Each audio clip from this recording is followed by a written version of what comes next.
Hola, buenas tardes. Soy David Rivero, pastor en la Iglesia Bautista de Alameda Osuna en Madrid.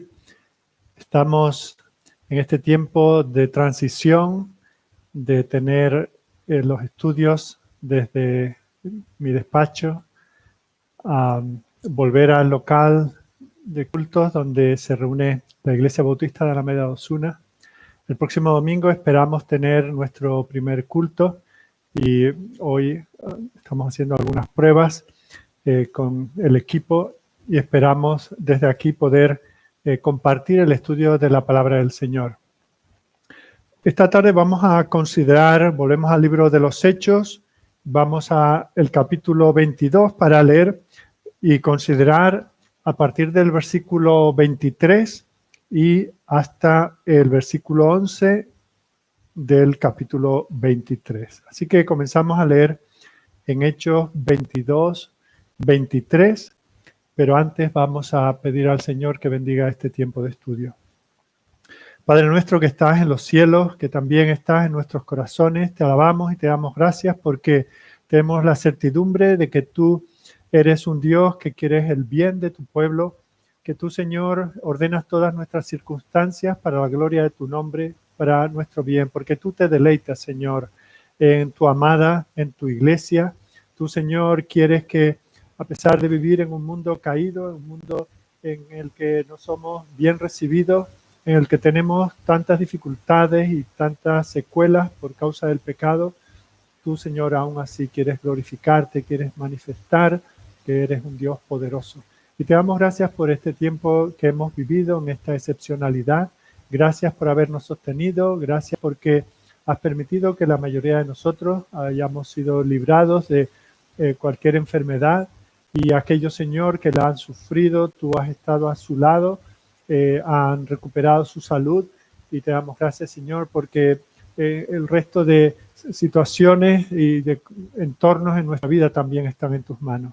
Gracias porque tu palabra no nos ha faltado cuando cada día hemos ido en lo privado a tener nuestro devocional, nuestro culto personal de alabanza a ti. Nos has hablado por tu palabra, has escuchado nuestros ruegos, nuestras oraciones. Señor, queremos darte gracias porque tu comunión no nos ha faltado.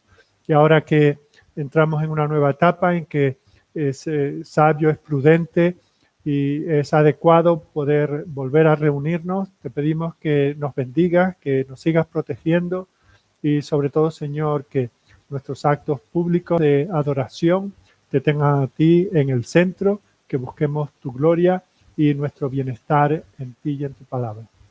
Guíanos, Señor, al estudio de esta porción que hoy vamos a considerar y que sea edificante y que sea de provecho para nuestras vidas. Te lo pedimos a través de tu Hijo. Amén.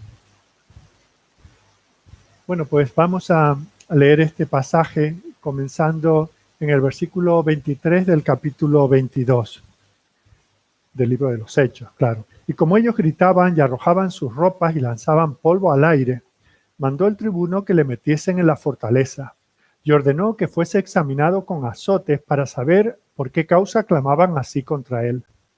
Pero cuando le ataron con correas, Pablo dijo al centurión que estaba presente: ¿os es lícito azotar a un ciudadano romano sin haber sido condenado?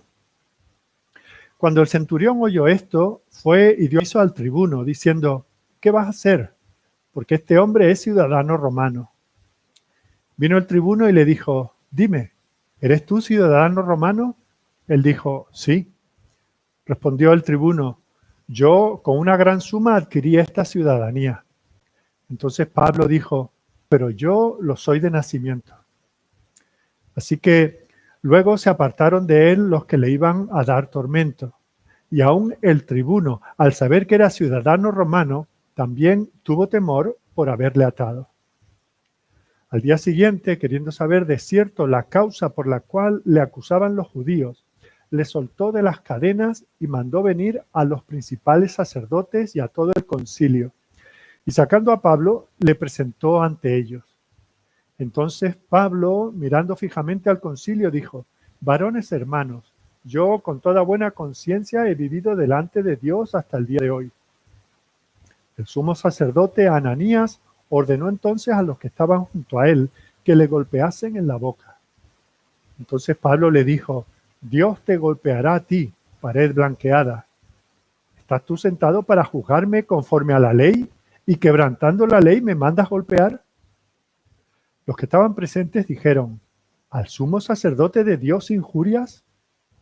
Pablo dijo, no sabía, hermanos, que era el sumo sacerdote, pues escrito está, no maldecirás a un príncipe de tu pueblo.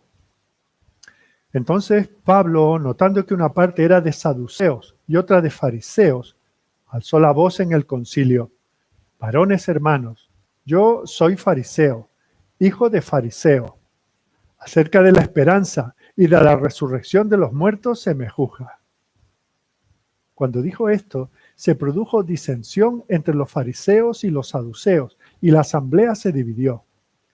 Porque los saduceos dicen que no hay resurrección, ni ángel, ni espíritu, pero los fariseos afirman estas cosas.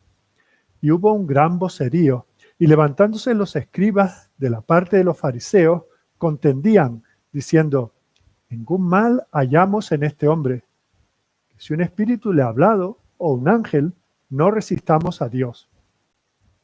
Y habiendo grande disensión, el tribuno, teniendo temor de que Pablo fuese despedazado por ellos, mandó que bajasen soldados y le arrebatasen de en medio de ellos y le llevasen a la fortaleza.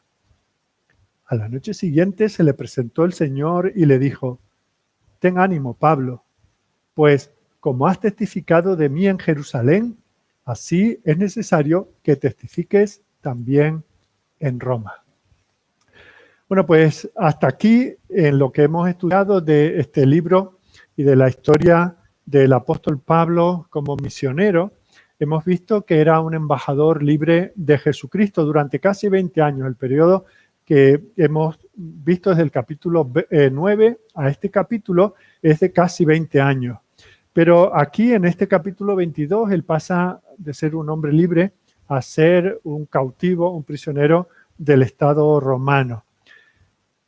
Uno en principio podría pensar, pobre Pablo, en manos de los romanos.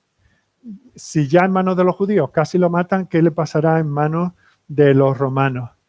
Pero extrañamente nos damos cuenta de que Pablo estaba a salvo de los judíos en manos de las autoridades.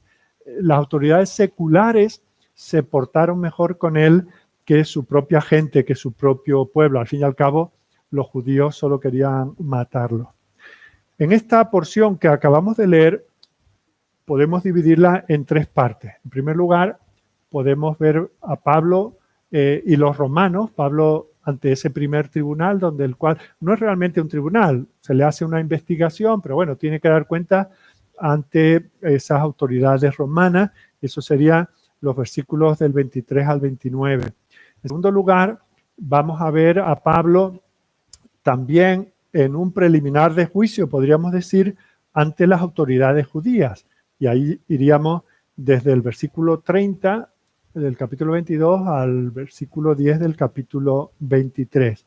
Y finalmente, en ese último versículo, vamos a ver a Pablo ante el Señor.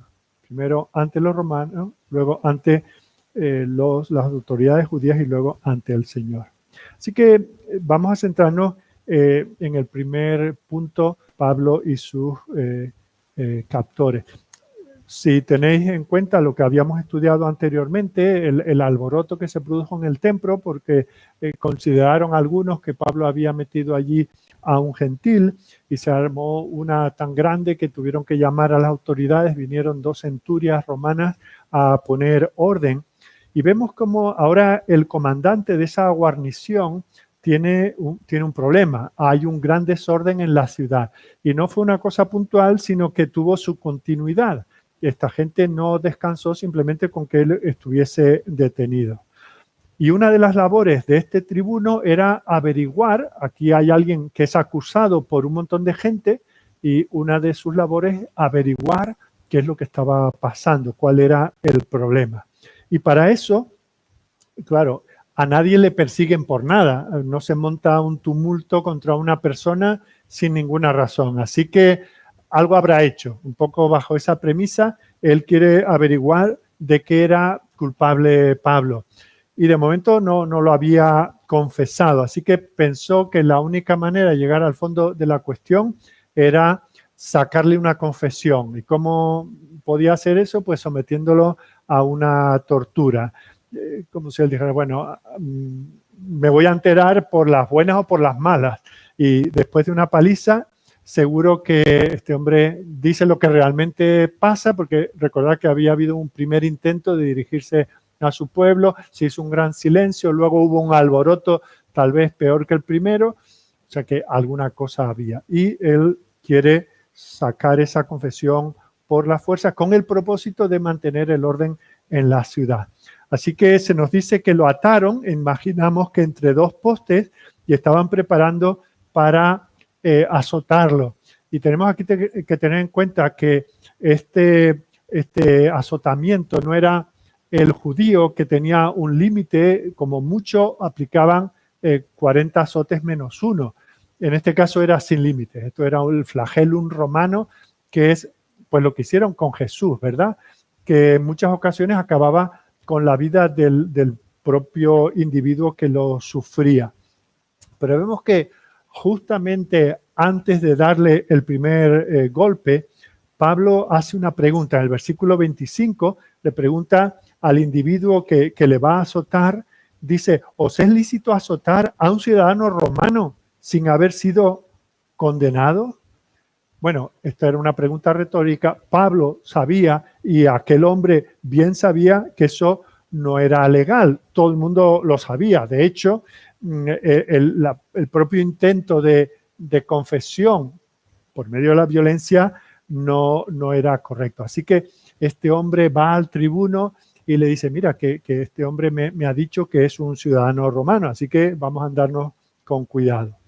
Entonces, ahora viene el tribuno y le hace esa pregunta del versículo 27, dice, ¿eres tú ciudadano romano?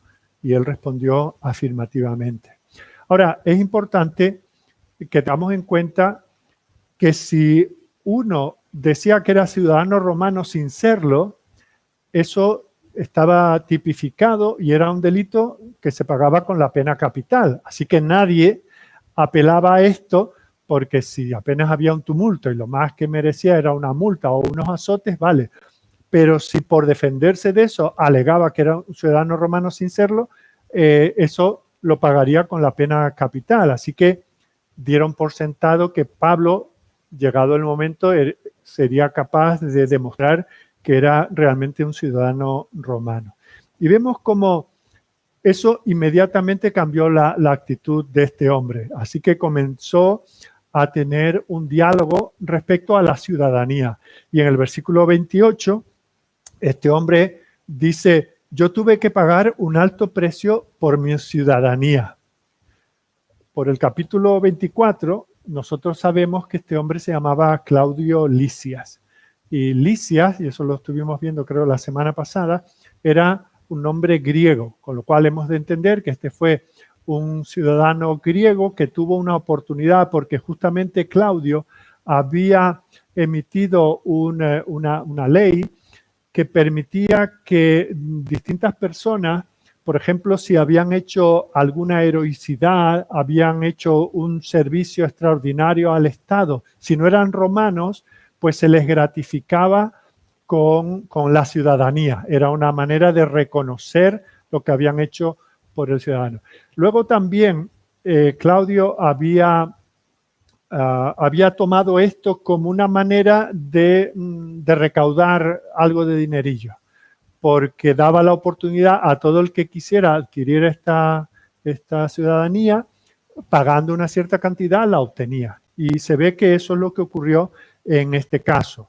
Pues siendo Claudio el César, este hombre no solo adoptó la ciudadanía, sino aún en honor al emperador, añadió a su nombre de Claudio.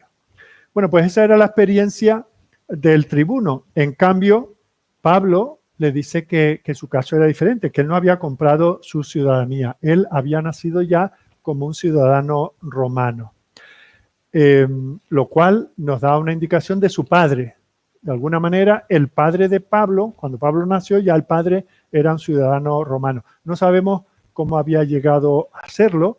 Tal vez se le concedió como premio por alguna hazaña. Es posible que el abuelo de Pablo ya hubiese sido un ciudadano romano. ¿Cómo llegó a serlo? Tampoco lo sabemos. Pero bueno, esto una vez que tus padres eran ciudadanos romanos, tú heredabas ese derecho, ese privilegio. Si fue que su padre o su abuelo compraron la ciudadanía, como había hecho Claudio Lisias, tal vez sería una indicación de que, bueno, era una familia con ciertos medios, lo cual en un sentido nos ayudaría a entender que Pablo hubiese podido tener la educación que tuvo y algunos rasgos de la vida de Pablo que podemos decir que no se dedicó al ministerio apostólico o misionero como una salida laboral, porque él lo hizo renunciando a muchas cosas, ¿no? Así que bueno, en ese contexto vemos cómo él apela a su ciudadanía, a su derecho como ciudadano romano, y eso hace que inmediatamente paren aquel intento de azotamiento. Y de hecho, vemos cómo se nos dice ahí que el propio hecho de atarlo ya podía ser constitutivo de delito. Ahora, a Pablo tampoco se le ocurrió, por así decir, denunciar a la policía, ¿no? No dijo, bueno, y esta también me la vas a pagar. Entendemos que consideró que no era un asunto importante. Pero fijaos que aquí nos encontramos nosotros al Estado romano en funcionamiento. Y a veces nos preguntamos, y es bueno, y casi que providencialmente es bueno que en esta situación que estamos viviendo, donde por esta pandemia que estamos viviendo, ciertas funciones del Estado se han exagerado, no sabemos qué esperamos, qué debemos esperar bíblicamente, cuál es el propósito del Estado. Y es algo que podemos aprovechar y sin entrar a fondo en ello, pero al menos ver algún rasgo de la función que espera la Biblia del Estado. Y entendemos que según la Biblia, el Estado tiene dos propósitos principales. El primero es establecer y mantener, asegurar la justicia, que se haga justicia. Y parte de eso es lo que está ocurriendo aquí. El tribuno tiene el deber y se está asegurando de que se hace justicia a la parte denunciante y a la parte denunciada. O sea que en ese sentido, el Estado representado por Claudio Lisias está cumpliendo una de sus dos funciones. Y la otra función, si una es establecer y mantener la justicia, la otra es proveer la defensa de los ciudadanos. Así que realmente son las dos funciones básicas del Estado, la justicia y la defensa. Y claro, eso es exactamente lo que está haciendo este tribuno romano, ¿no? Defender ¿de quién? Pues puede ser defensa de ataques de enemigos de fuera, de extranjeros, o del caos interno, que eso es lo que en este caso no había un ataque de ningún otro pueblo, sino había dentro del pueblo, había desorden, la paz romana se estaba perturbando. Así que este hombre está actuando. Cuando decimos, es que cayó en manos de ese imperio que podía por un momento ser tan criminal, pero fijaos que en aquellos tiempos, en la providencia del Señor, aunque no tenían principios cristianos, ni mucho menos, pero la providencia del Señor, aquí está ese Estado de Derecho que funciona en la providencia del Señor a favor de uno de sus miembros, de los miembros más destacados de la Iglesia, como es el apóstol Pablo.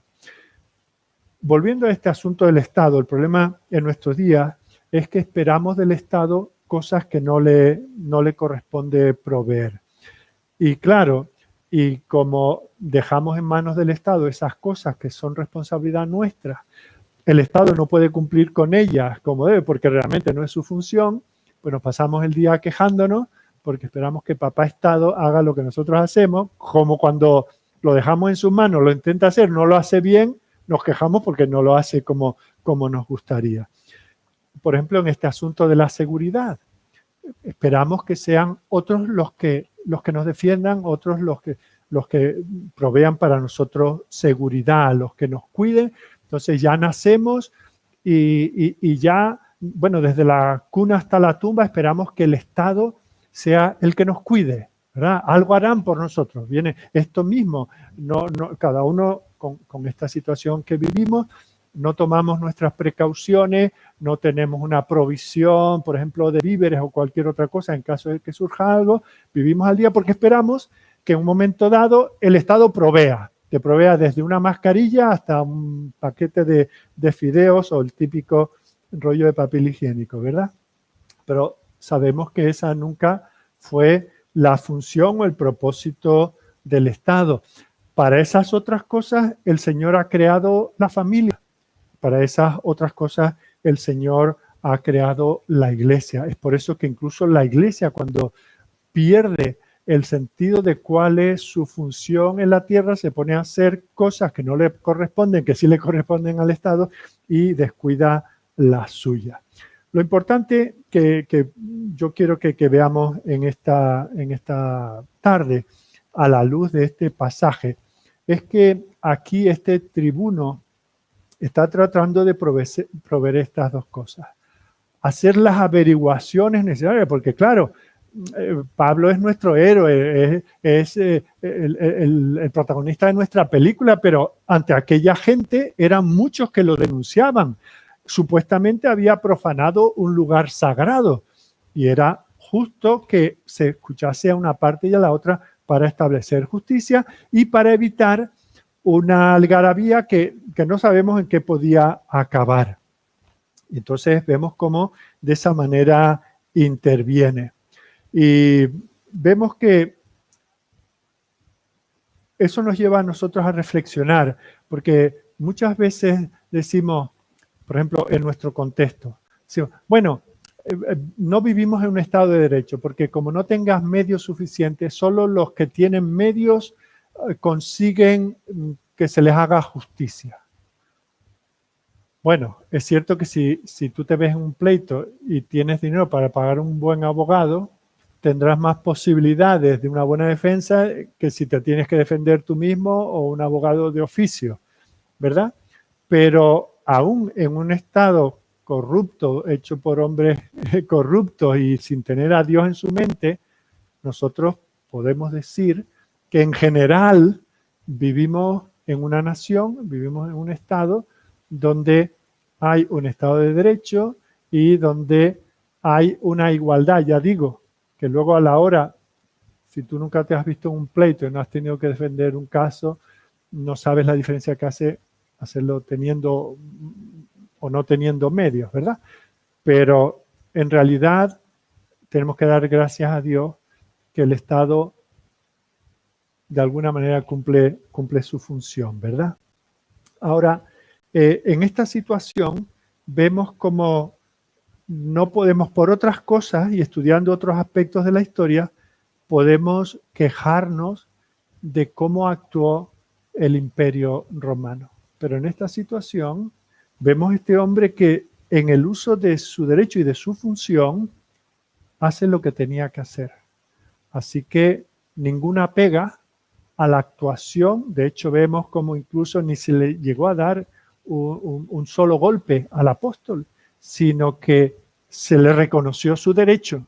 Había que buscar qué había pasado. Como no confesaba nada, pues tal vez excediéndose, pero vemos como en cuanto apela a sus derechos son respetados. Pero bueno, eso nos da paso al segundo episodio que encontramos aquí, ¿no? Y es Pablo ante otro, vamos a decir, tribunal. Ya digo, ni el primero fue un juicio formal, ni el segundo, era lo que diríamos la previa, las averiguaciones. Entonces, en este segundo escenario de esta historia, encontramos a Pablo con su propia gente, con su propio pueblo, representado aquí por el Sanedrín. Vemos como el comandante romano reconoce que todavía no tenía un cuadro completo, ha visto que este es un hombre culto, que es un hombre que sabe muy bien griego, que habla también arameo, que se puede dirigir de una manera educada, tanto a él como a la multitud, que es capaz de mantener en silencio a aquellos que tenían tal algarabía. Ahora le interroga, se da cuenta de que además tiene que tener mucho cuidado por los derechos que tiene como ciudadano romano, así que por esta parte poco más tiene que averiguar. Así que dice, bueno, vamos a preguntar a los acusadores. Entonces convoca al Sanedrín y nos dice el versículo 30 que al día siguiente, entre el primer episodio ante el tribuno y el episodio ante el Sanedrín, pasa un día. Dice, al día siguiente, queriendo saber de cierto, fijaos las razones, queriendo saber de cierto la causa por la cual le acusaban los judíos, le soltó de las cadenas y mandó venir a los principales sacerdotes y a todo el concilio. Y sacando a Pablo, lo presentó ante ellos. Antes de tomar una decisión, antes de dejarlo libre, que podía ser culpable y podía errar dejándolo libre, y antes de imponerle un castigo, pudiendo ser inocente, pues pide que la otra parte hable y presente su acusación. Entonces, aquí vamos a ver un gran contraste. Por un lado, a Pablo ante los romanos, bajo cuya custodia se encontraba Pablo, y el Sanedrín, que representaba al pueblo de Dios por otro lado. Hemos visto que la ley representada por este hombre promueve esas dos cosas, la justicia y el orden. Hace todas las averiguaciones, al menos lo intenta. Esperaríamos que el pueblo temeroso de Dios funcionase aún mejor, que también buscase la justicia y el mantenimiento del orden.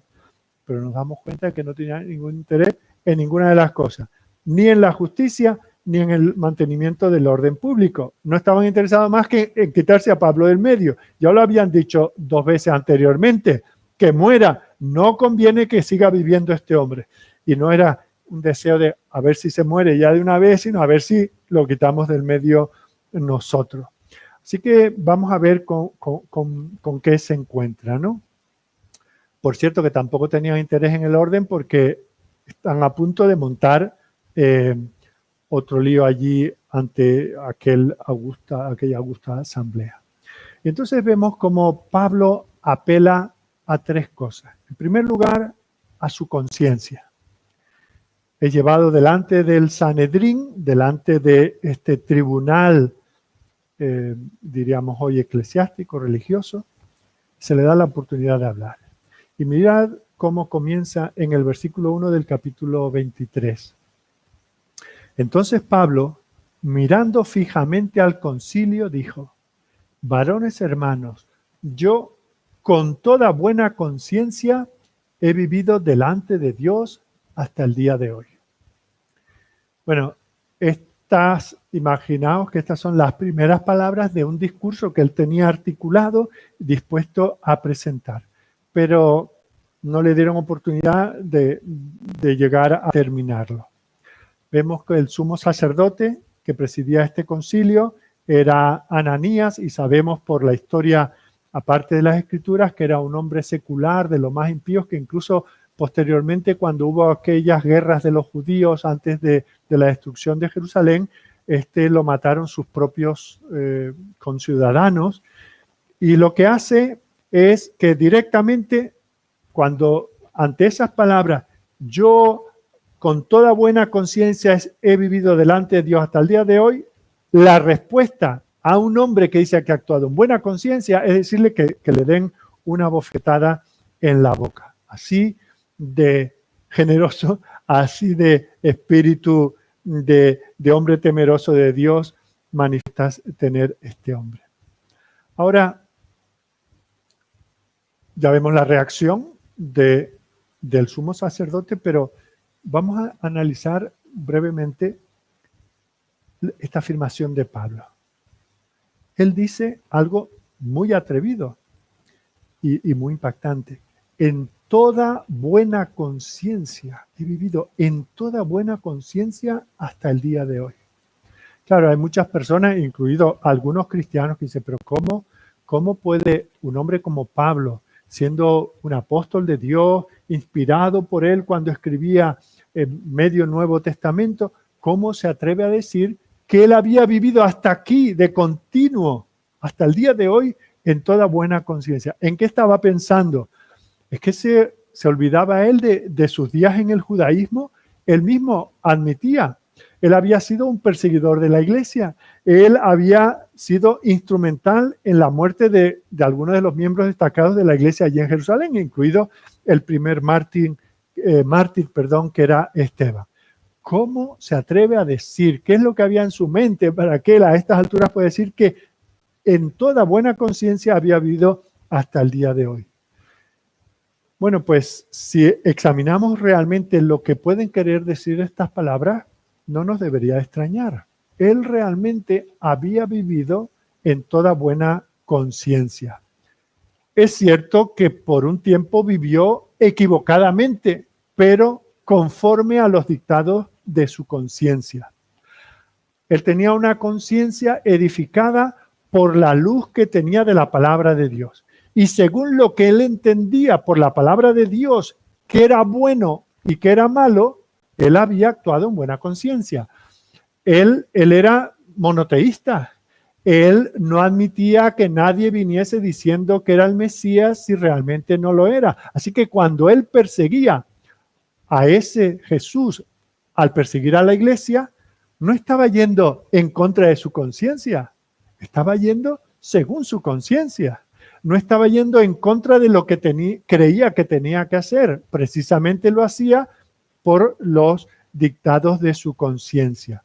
Fijaos que, por ejemplo, cuando él habla de su tiempo en el judaísmo, dice en Filipenses 3:6, en cuanto a celo, está allí hablando de su propia experiencia, dice, en cuanto a celo, perseguidor de la iglesia, en cuanto a la justicia que es en la ley, irreprensible.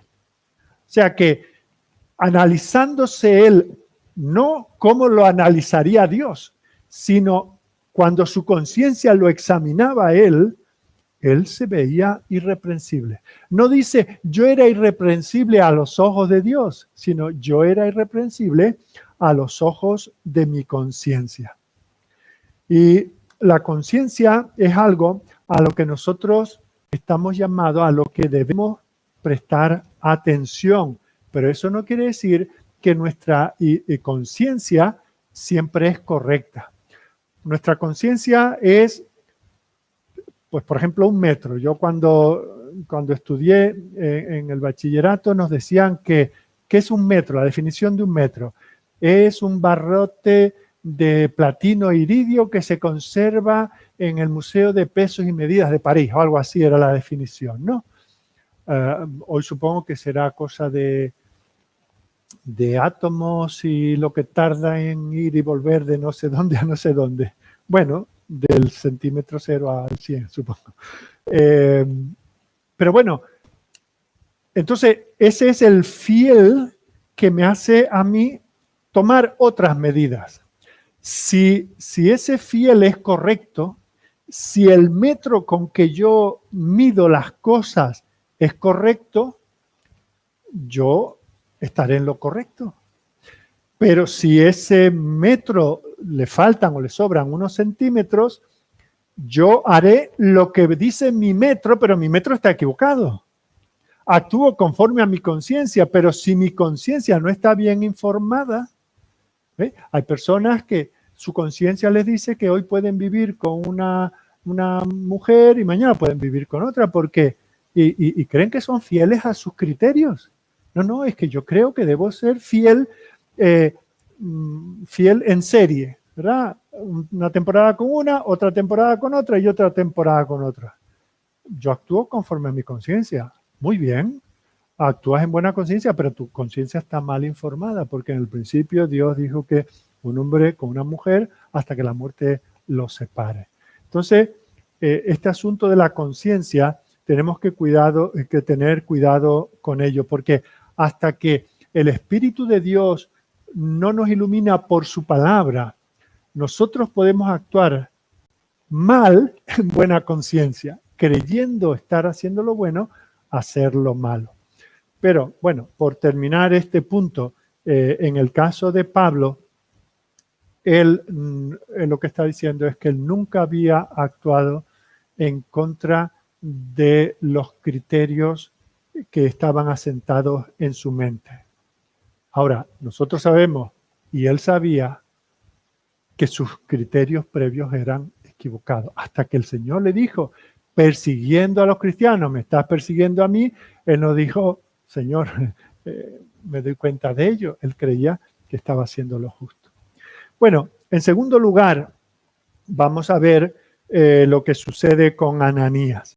Sabemos que golpear a alguien que no era un convicto era ilegal. Este sumo sacerdote manda a que le abofeteen. Y Pablo lo sabía, y el propio Ananías lo sabía.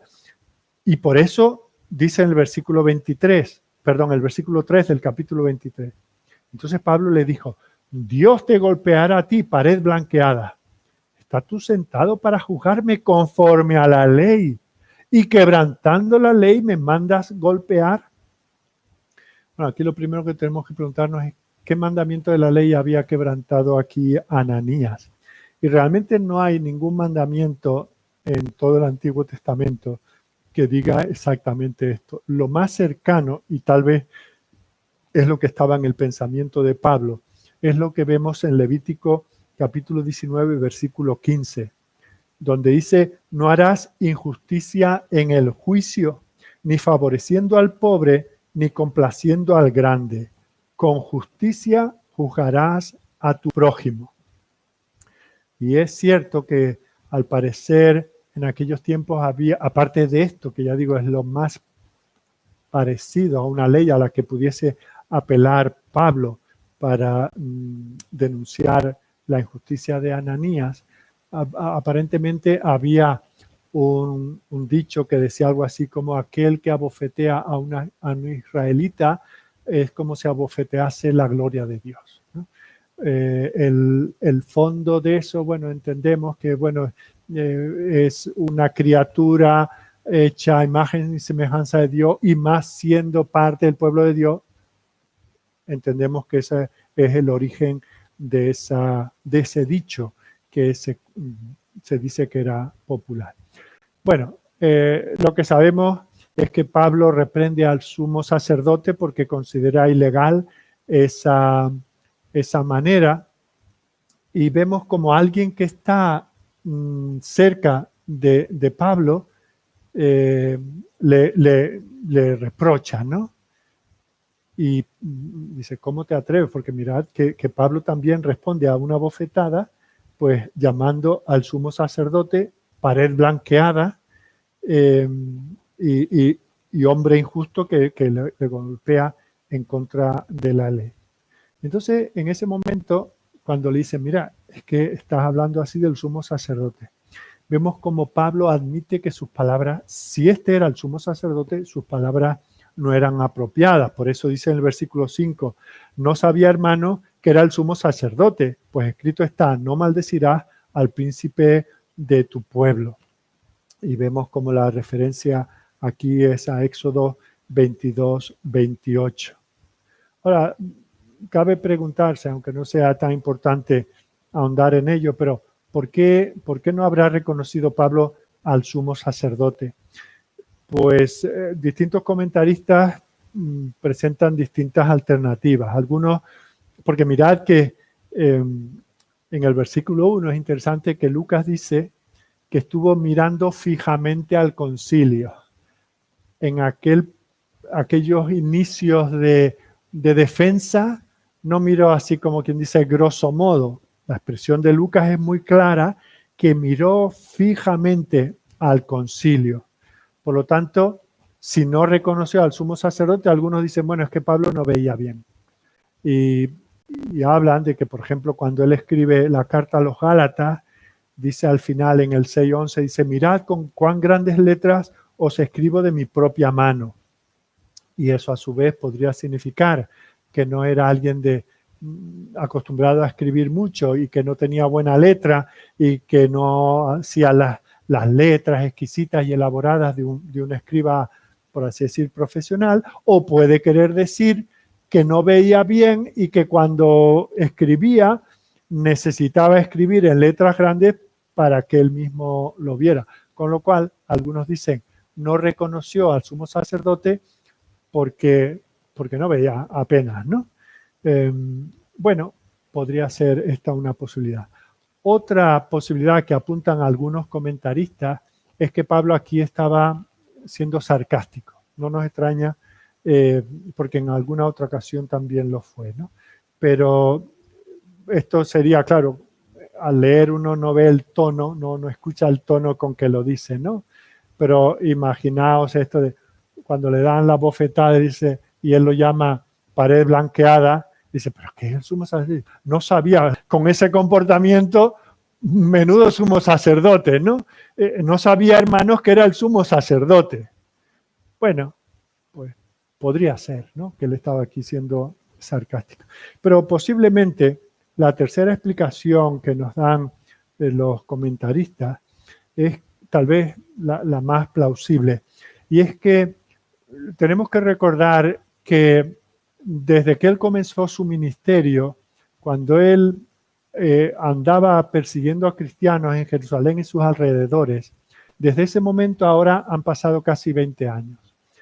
Y él no estaba tan familiarizado en ese tiempo con moverse en los círculos de alto nivel del mundo religioso, el Sanedrín, etcétera, en los cuales se movió en otro tiempo. Y claro, hoy en día nos dirá qué extraño, porque a los grandes líderes de cualquier religión más o menos los conocemos. Sabemos su nombre y apellido. ¿Por qué? Porque están todos los días en los medios, hay fotos, etcétera, etcétera, que entonces no había. Y es posible que esta fuese la situación, que él realmente no lo conocía tanto como para nada más verlo, pues reconocerlo. Bueno, llegamos hasta ahí en este sentido y ahora vamos a ver su defensa o todo lo que pudo hacer en su defensa.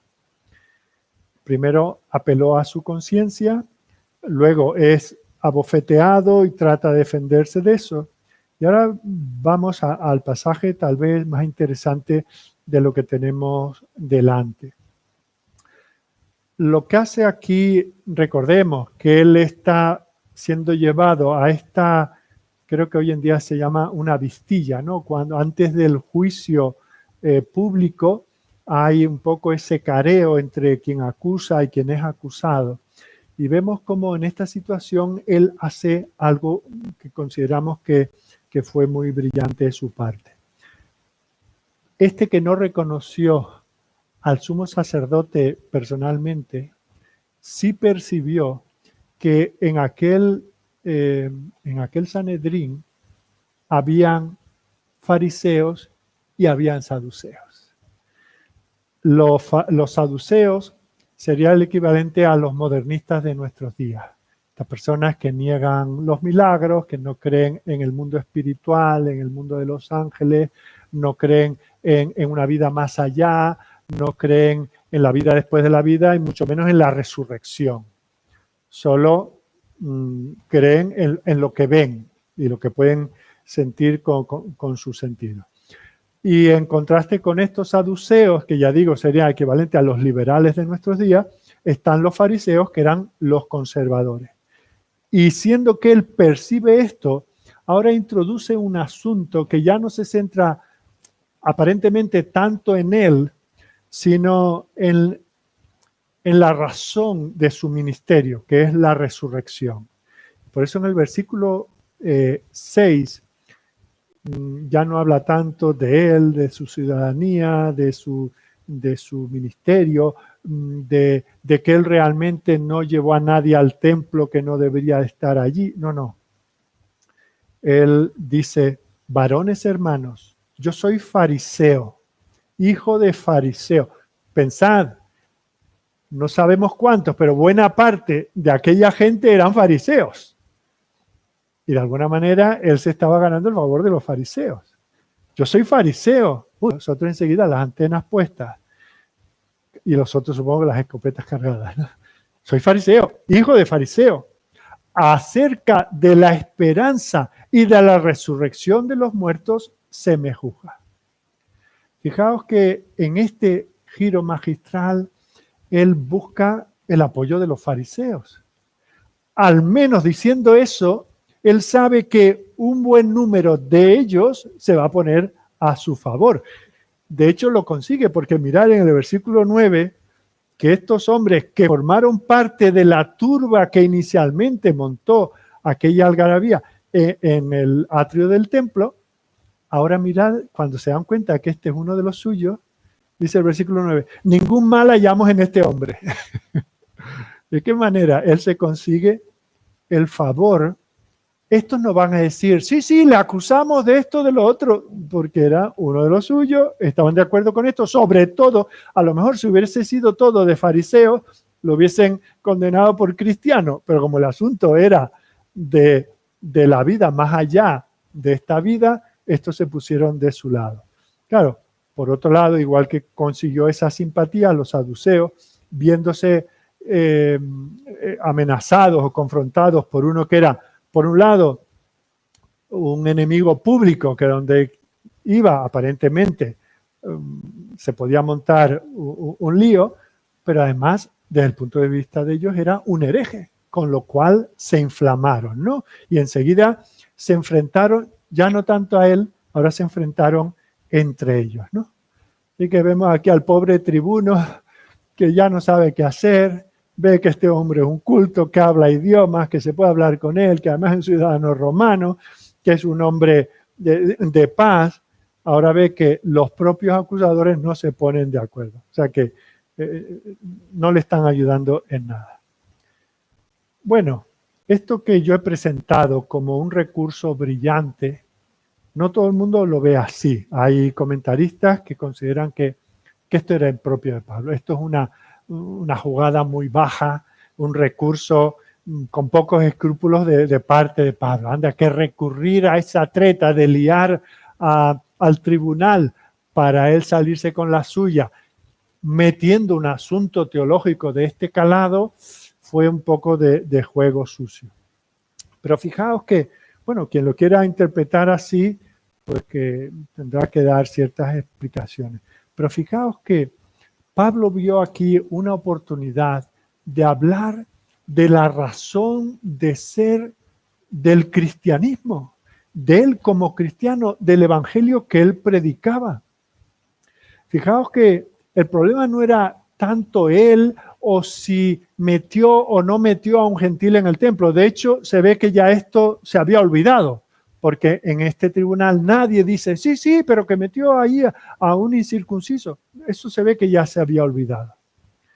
Pero el apóstol sabe que él tiene una oportunidad, porque lo que le separaba a él realmente de sus antiguos compañeros fariseos, también a ellos que creían en la resurrección, era el resucitado, era Jesucristo. Esa era la razón de su esperanza. Es por eso que él había, en un sentido, dejado las filas del fariseísmo para ahora entregarse plenamente a Cristo. Y fijaos que él lleva esto, en principio, tenemos que reconocer que esto fue algo como muy atropellado y que nunca pudo terminar su discurso. En ninguna de estas ocasiones él pudo terminar lo que quiso decir. No sabemos hacia dónde él tenía planeado ir. Solo sabemos hasta dónde llegó. Pero fijaos que él se centra en el asunto de la resurrección. Y tenemos que darnos cuenta que allí ocurría lo que también ocurre entre nosotros en nuestro tiempo. La humanidad está dividida entre aquellos que solo creen en lo tangible, en el aquí y en el ahora, en lo material, en lo que aquí puedo disfrutar, en lo que aquí puedo ver. Eso de la fe, eso de la esperanza, eso de una vida continua, eso de resucitar con cuerpos glorificados, eso de que el cielo descienda a la tierra, eso de que la tierra sea renovada, eso de que Dios reine entre nosotros para siempre, es un asunto que, como en nuestros tiempos, en aquel tiempo también algunos no estaban dispuestos a creer. Si no toco, si no percibo, si no palpo, si no veo, si no oigo, eso no puede ser. Hay personas que solo están dispuestas a adherirse a lo físico, a lo material, a lo que pueden tocar y sentir, a lo tangible. Y claro, Dios está fuera de ese ámbito. Bueno, por eso te dice, oh, pues si Dios eso, que venga y que haga esto, y si no, que haga lo otro, y si no, tenía que hacer. O sea, tú necesitas pruebas que tú consideras tangibles. Todo lo que está relacionado con la fe. Y es por eso que él habla de esa manera. Se le acusa de lo que él cree y de que él en concreto cree en la resurrección. Es por eso que él dice que él está siendo acusado. Y esto es muy importante, ¿verdad? Porque aquí vemos que esa línea que separa a la humanidad realmente es la línea entre la esperanza y la desesperación.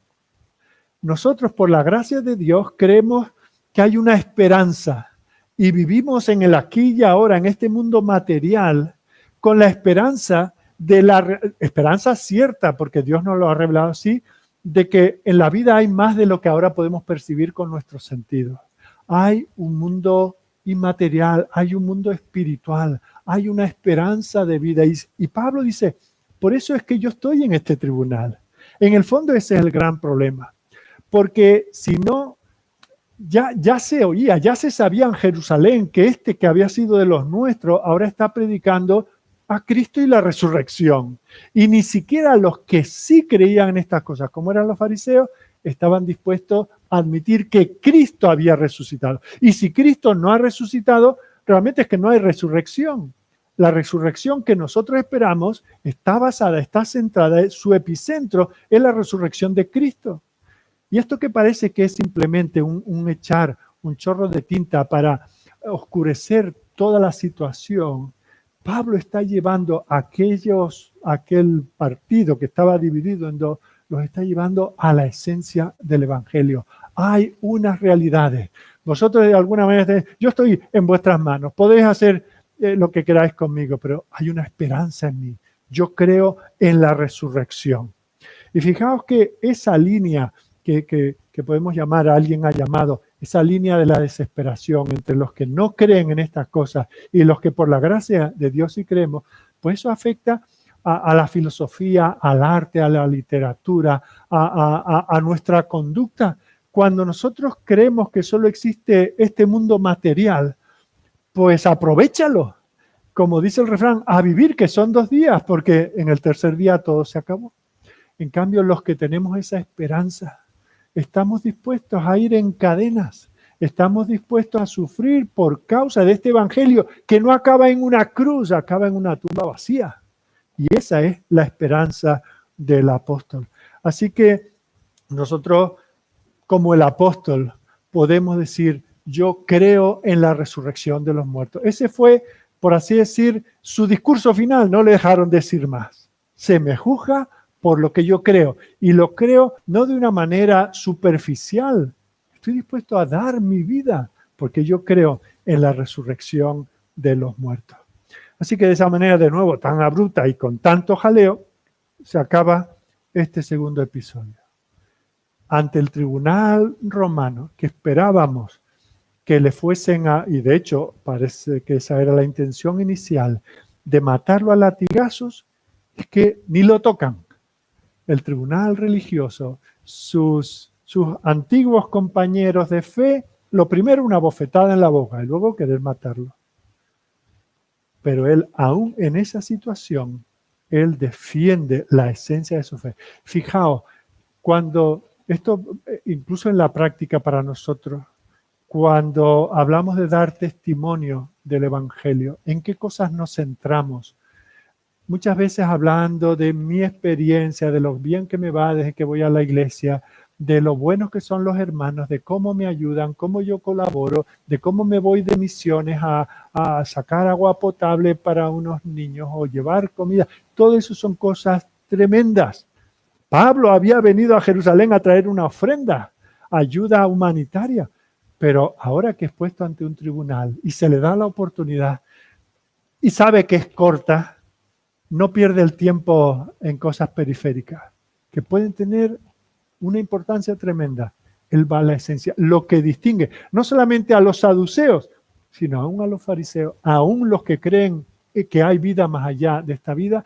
Ellos creían que la obtendrían por medio de su esfuerzo en cumplir la ley, pero él sabe que la tiene por la gracia. No le dan oportunidad de más, pero ese era el camino que él quería seguir.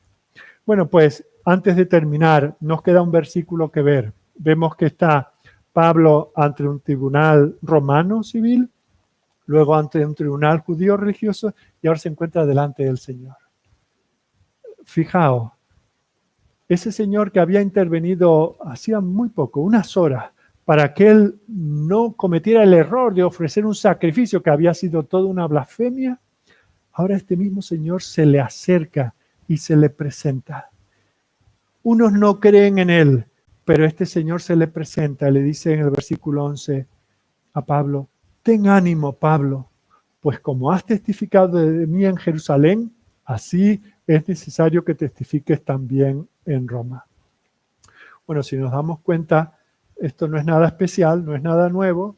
Esto es una aplicación personal de la Gran Comisión. Lo que el Señor le había dicho al resto de sus discípulos: toda potestad me es dada en el cielo y en la tierra, por tanto, id y hacer discípulos a todas las naciones, bautizándolos en el nombre del Padre, y del Hijo, y del Espíritu Santo, enseñándoles que guarden todas las cosas que os he mandado. Y fijaos igual, he aquí, yo estoy con vosotros todos los días hasta el fin del mundo. Como has testificado de mí en Jerusalén, también es necesario que testifiques en Roma.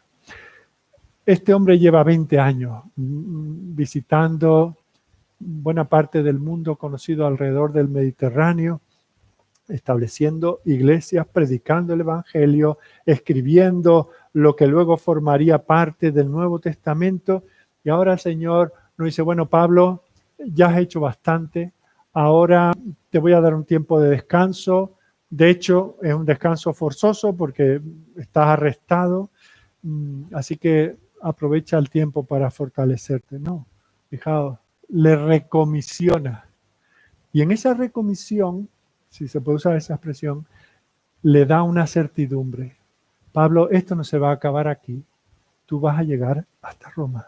Ese propósito que tú tenías se va a cumplir. Esto es lo que vas a hacer. Vas a seguir testificando. Vas a ir a la capital. Vamos, hasta el día de tu muerte vas a estar haciendo lo mismo. Y eso es lo que sabemos que hizo Pablo. Él continuó hasta el mismo día de su muerte testificando de Cristo y de la resurrección. Y no estaba solo. El Señor, como había prometido, estuvo a su lado. Así que para concluir, cuando miramos a nuestro mundo alrededor, nos damos cuenta de que nuestra cultura no solo se ha apartado de los valores espirituales de la Biblia, sino también de la racionalidad. Daos cuenta cómo eso se ve aquí. Estas personas, pasa exactamente 20 siglos y no ha cambiado la humanidad en nada. Esta gente no solamente no cree el Evangelio, sino que no quiere oír el Evangelio. No dice: bueno, mira, ya que estás aquí, vamos a aprovechar, cuéntanos eso de la resurrección. No. Aquí se dividen. Unos y otros, cada uno defiende su partido, cada uno defiende su posición y no quieren oír. Y ahora, ante eso, uno puede decir: Señor, tú me mandas a testificar y yo lo intento, porque eso nos pasa a nosotros constantemente. Empezamos a hablar con una persona y si le hablamos de lo que podríamos llamar la cultura evangélica, bueno, más o menos nosotros hacemos así. Ahora estamos aprendiendo este himno nuevo. Ahora tenemos unos chicos que vamos a enviar de misioneros a no sé qué sitio. Y eso puede las personas más o menos aguantarte. Pero cuando llegues en la esencia del Evangelio, no es que difieran, no es que argumenten en contra, es que no te quieren oír. Pues eso es lo que sucede ahí. ¿Y qué le dice el Señor a Pablo? Y en un sentido, ¿qué nos dice el Señor a nosotros? Tú sigue testificando. Tú no desmayes, ten ánimo, porque yo estaré contigo. Eso es lo más hermoso de la Gran Comisión. Lo que muchas veces olvidamos de la Gran Comisión, pensamos que es ir y hacer discípulos y bautizarlos. Bien, Pero si no vamos en el poder del Señor, si el Señor no va con nosotros, qué desesperación. Es que se nos manda una tarea imposible. Pero qué bueno. Aquí donde podíamos decir, otro partido perdido para Pablo. No, no. El Señor promete que estará allí. Este que en un momento apela a su ciudadanía romana. Este que en otro momento apela a su conciencia, apela en general, en toda su vida y su ministerio, a la resurrección de Jesucristo. Hay una vida más allá de lo que percibimos. Hay un mundo más allá del mundo material que se descompone, que cada vez lo vemos peor, más deteriorado en tantos sentidos. Pero hay esperanza. Este mundo será renovado. Dios traerá unos nuevos cielos, una nueva tierra a la existencia y a nosotros, por la gracia de Dios, nos hará participar de esa realidad. Mientras tanto, prediquémoslo, que no nos importe. Sabemos que la gente no nos va a creer, no importa cómo se lo digamos, vayamos, porque el Señor dice, yo estoy ahí con vosotros. Espero que esto os sea de ánimo, que la experiencia de Pablo, aún siendo única y siendo muy particular, nos sirva a nosotros también para tomar en serio nuestra comisión, para que sigamos predicando el Evangelio.